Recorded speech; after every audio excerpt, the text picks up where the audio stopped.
Selamat siang, perkenalkan nama saya Jihan Fatina Bila, saya mahasiswi kebidanan. Di sini saya akan membahas tentang apa itu stunting.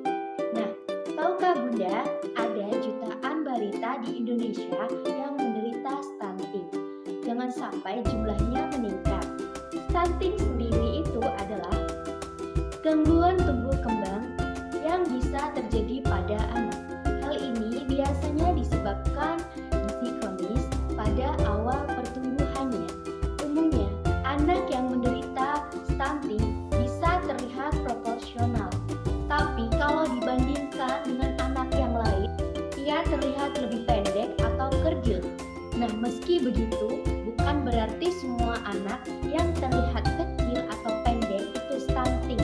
Seorang anak bisa dikatakan stunting jika menurut petugas kesehatan pertumbuhannya di bawah standar kurva pertumbuhan WHO. Kondisi ini biasanya sulit ditangani pada anak saat usianya mulai dari 2 tahun. Nah, kalau sudah begini, bukan hanya pertumbuhannya saja yang terhambat, tetapi perkembangannya juga terhambat.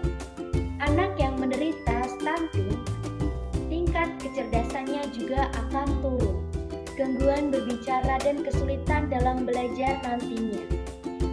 Udah gitu, sistem kekebalan tubuhnya menurun, seperti anak mudah terkena penyakit infeksi. Nah, langsung saja, apa sih cara mencegah stunting?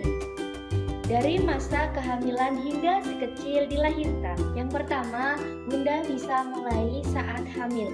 Nah, saat hamil sebaiknya Bunda konsumsi makanan yang bergizi. Cukup kebutuhan cairan minimal 8 gelas atau 8 liter per hari. Rutin olahraga, tepati jadwal konsultasi